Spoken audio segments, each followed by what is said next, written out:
பாருங்க மக்களே, மட்டன் வந்து போட்டி ஃப்ரைட் ரைஸ் வீட்லேயே ரொம்ப சிம்பிளாக செய்யலாங்க. நாங்கள் செஞ்சுருக்கோம் பாருங்கள், எப்படி செய்யுதுன்னு பார்க்கலாம் வாங்க.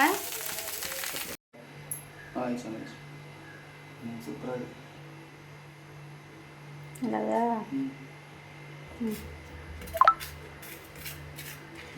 ஓகே.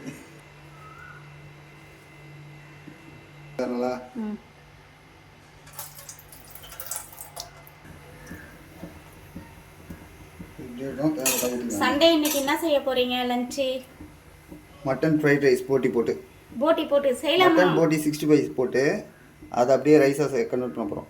நல்லா இருக்குமா? செம்மையாக இருக்கும் டேஸ்ட்டு. போட்டி ஃபஸ்ட்டு ஒரு 4 விசில் விட்டு உப்பு, மஞ்சத்தூள், மசாலா, மிளகுத்தூள், சீரகத்தூள், தனி மிளகாத்தூள்லாம் போட்டு மசாலா போட்டு நல்லா ஊற வச்சுருக்கோம். ஊறினதுக்கப்புறம் ஒரு 1/2 hour கழிச்சு அதை 65 பண்ணிட்டோம். இப்போ ரைஸ் தாளிப்பு போட போகிறோம். சரி செய்யுங்க, டேஸ்ட் எப்படி இருக்குன்னு பார்க்கலாம்.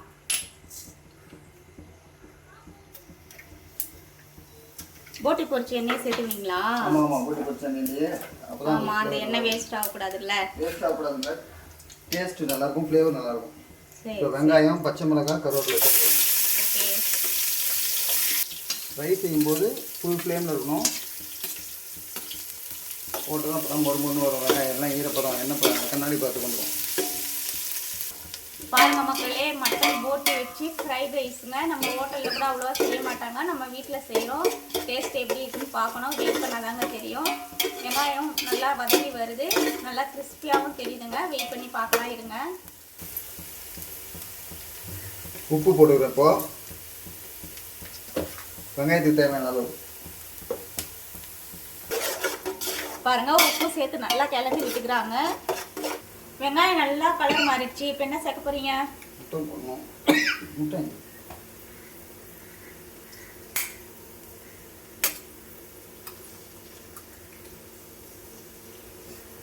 நம்ம 1/2 கிலோ அரிசி செய்யறதுனால 2 முட்டை போதும்.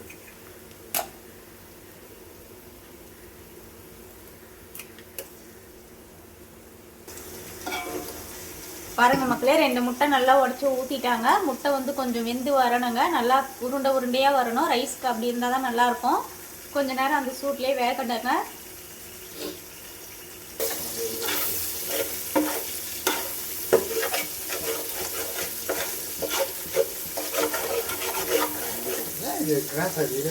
முட்டை இந்த மாதிரி நல்லா கொஞ்சம் அதிகமாக வந்தால் தான் ரப்பர் மாதிரி இருக்கும். அந்த பதத்துக்கு வந்தாக்கா ரைஸ்க்கு நல்லாயிருக்கும். முட்டை பொடிமாக செய்யறோம்ல, அந்த மாதிரி மெத்து செய்யக்கூடாது. கொஞ்சம் நல்லா ஹார்டாகவே வைக்கணும். 1/2 கிலோவுக்கு 1.5 ஸ்பூன். நம்ம மட்டன் போட்டின்றதுனால இஞ்சி பூண்டு கொஞ்சம் எக்ஸ்ட்ராவே சேர்த்துக்கிறாங்க, அப்போ தான் நல்லாயிருக்கும் டேஸ்ட்டு.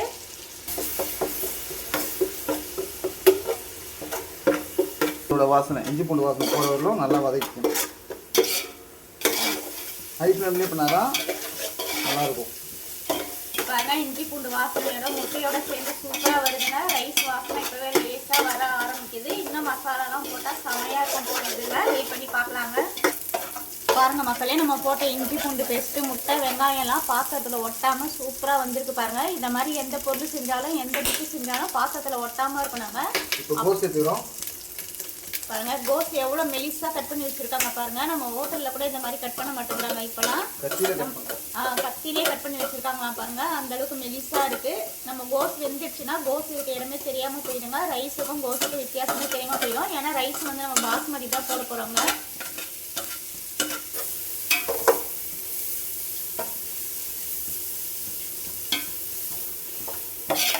இந்த மாதிரி ஹை ஃப்ளேமில் நல்லா நம்ம ஃப்ரை பண்ணும்போது தான் கோஸ் நல்லா முறுமுறுப்பாக வரும். இல்லாட்டி சாஃப்டாக மெத்து ஆகிடும் கண்ணாடி பார்த்துக்கு.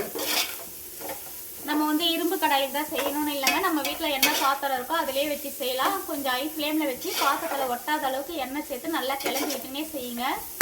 சூப்பராக வருங்க. அதுக்கப்புறம் என்ன காய் சேர்க்க போகிறீங்க? ஸ்லோ ஃப்ளேமில் பண்ணாக்கா சொதன ஆகிடும். தண்ணி விட்டு இந்த மாதிரி முறுமுறுப்பாக வரணும். அடுத்தது குடமிளகாய், கேரட், பீன்ஸ் எல்லாத்தையும் ஒன்றா சேர்த்துக்கலாம். இப்போ ஃபஸ்ட்டு குடமிளகாய் போடுவேன். பாருங்க மக்களே, காயெல்லாம் எவ்வளோ பொடியாக கட் பண்ணி வச்சுருக்காங்க பாருங்க. காய்கறி சாப்பிடாத பசங்க இதை மாதிரி பொடியாக கட் பண்ணி நீங்கள் செஞ்சு கொடுத்தீங்கன்னா கண்டிப்பாக சாப்பிடுவாங்க. ஏன்னா நம்ம காய் போட்டு வச்சே தெரியாத அளவுக்கு ஆயிடுங்க. காய் வதங்கினதுக்கு அப்புறமா நம்ம கட் பண்ணி வச்சுருக்கா குடமிளகாவே பீன்ஸையும் சேர்த்தாச்சுங்க. பாருங்க, கேரட் வந்து திருவி வச்சுருக்கோங்க. திருவண்ண கேரட்டையும் இது கூட சேர்த்து ஹை ஃப்ளேமில் வச்சு நல்லா கிளறி விடலாங்க. நல்லா கிறிஸ்பியாக வரணும். பாருங்கள், ஹை ஃப்ளேமில் வச்சு நம்ம கிளறதுனால அந்த புகையோட வாசனை சூப்பராக இருக்குது பாருங்கள். ஃப்ளேவர் ஸ்மோக்கிங் ஃப்ளேவர் வருது பாருங்கள்.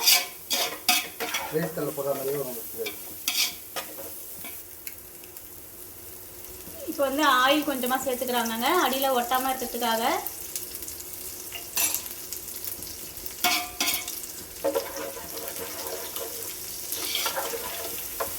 இந்த எண்ணெய் சேர்க்கும் போது போட்டியோட வாசனை சூப்பராக வருது. கமகமான இருக்கு.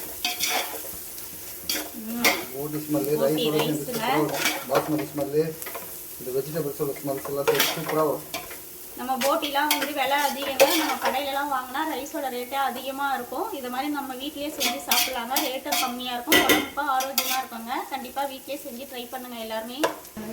மிளகாத்தூள் நமக்கு எவ்வளோ காரம் தேவையோ அந்த அளவுக்கு போடலாம். ஏன்னா நம்ம பெப்பர் போட போகிறோம். இதுக்குன்னே பச்சை மிளகாலாம் போட்டுருக்கோம். இன்னும் சில்லி சாஸ்லாம் வேறு போடுவோம். மசாலா இதெல்லாம் சேர்த்துக்கலாம். நான் கரம் மசாலா போடல, சிக்கன் மசாலா கொஞ்சம் சேர்த்துக்கிறேன். சீரகத்தூள் குமீன் பவுடர் கொஞ்சம் சேர்த்துக்கிறேன்.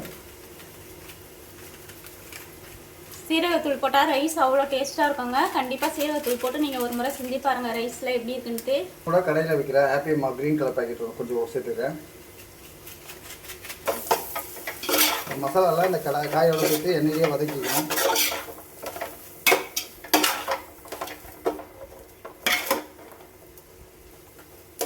பாருங்கள், நம்ம போட்ட மசாலாலாம் காய்கறியோடய ஒட்டி நல்லா கலந்து சூப்பராக உதிரி உதிரியாக வந்திருக்கு பாருங்கள். ரைஸ்க்கு இந்த மாதிரி இருந்தால் தாங்க நல்லாயிருக்கும். பாருங்கள் எப்படி தனித்தனியாக கொட்டுது பாருங்கள். நம்ம போட்ட காய்கறிங்கெல்லாம்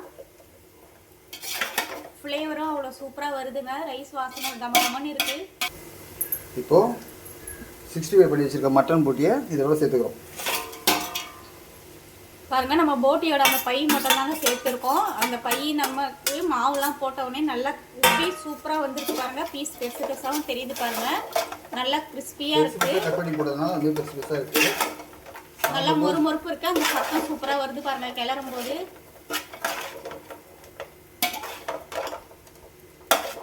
நம்ம மட்டன் போட்டி ரைஸு ரெடி ஆகினே இருக்குங்க.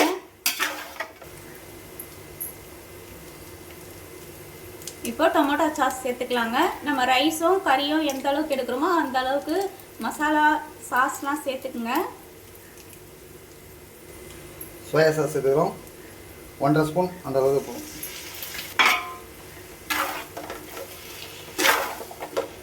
நல்லா கிளறி விட்டுக்கலாங்க. நம்ம போட்ட சோயா சாஸும் டொமேட்டோ சாஸும் அந்த மட்டன் போட்டியில் நல்லா ஊறணுங்க. எல்லா காய்கறிகளும் கலந்து வரணும். அப்போ தான் ரைஸோட வாசனையும் டேஸ்ட்டும் ஒரே மாதிரியாக இருக்கும் நமக்கு. பாருங்கள், பாஸ்மதி ரைஸுங்க 1/2 கிலோ எடுத்துருக்கேன். நல்லா ஊற வச்சு சூப்பராக வந்து உதிரி உதிரியாக உடையாமல் இதை மாதிரி நம்ம வடித்து வச்சுக்கணுங்க. ரைஸுக்கு வந்து சாதம் வந்து நீங்கள் முன்னாடியே வடித்து நல்லா ஆற வச்சு வச்சுடுங்க. அப்போ தாங்க சாப்பாடு வந்து ஸ்டிக்காக இருக்கும். சாப்பாடு வந்து நம்ம கலரும் போது உடையாமல் இருக்கும். கண்டிப்பாக ரைஸ் செய்யும்போது சாப்பாடு இப்படி தாங்க செய்யணும். அப்போ தான் ரைஸோட ஃப்ளேவரும் நல்லாயிருக்கும். அது அரிசி உடையமாக வந்தால் சாப்பிட்றதுக்கே ரொம்பவே நல்லாயிருக்கும். பார்க்கவும் அவ்வளோ சூப்பராக இருக்குங்க. பாருங்கள், இந்த மாதிரி மசாலா எல்லாம் சேர்த்துட்டு உங்களுக்கு உப்பு காரம் கரெக்டாக இருக்கான்னு செக் பண்ணிக்கோங்க. உப்பு காரம் பத்தலைன்னா இந்த ஸ்டேஜில் தான் நம்ம சேர்க்க போகிறோம். அரிசி சேர்த்ததுக்கப்புறம் சேர்த்தா சரியாக வந்து கலர முடியாது. அப்புறம் வந்து ஒரு பக்கம் உப்பு காரம் இருக்கும், ஒரு பக்கம் வெறும் சாதமாக இருக்குங்க. அதனால் மசாலா போட்டோடனே நீங்கள் உப்பு காரம்லாம் செக் பண்ணிக்கோங்க. இப்போ வந்து நம்ம வந்து மிளகுத்தூள் சேர்க்க போகிறாங்க. உங்களுக்கு காரம் எந்த அளவுக்கு தேவையோ அந்த அளவுக்கு மிளகுத்தூள் சேர்த்துக்குங்க.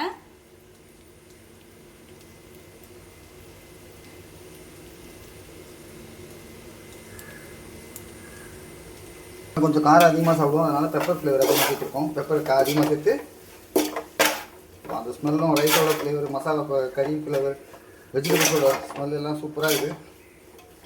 ரொம்ப ஈஸி தாங்க. ரைஸ் செய்யறது வந்து ரொம்ப கஷ்டமான வேலை இல்லை. நமக்கு பிரியாணி செய்யறதோட இது டைம் ரொம்ப மிச்சமாகும்.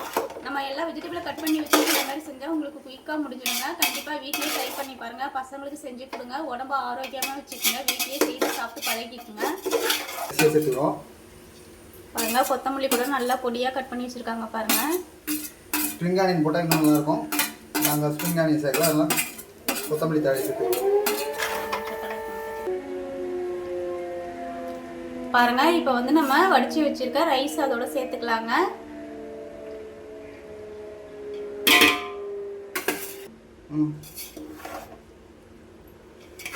இப்போது மசாலாவை அரிசி உடையாமல் மெதுவாக கலரிட்டு ஒரு 1/4 மணி நேரம் 1/2 மணி நேரம் ஊற வச்சதுக்கப்புறம் ஊறினதுக்கப்புறம் மசாலா ரைஸை எடுத்து இரும்பு கடாயிலையும் ஃப்ரை பண்ணிக்கலாம், இண்டோலியம் கடாயிலையும் ஃப்ரை பண்ணிக்கலாம். ஆனால் ஹை ஃப்ளேமில் வச்சு ஃப்ரை பண்ணணும்.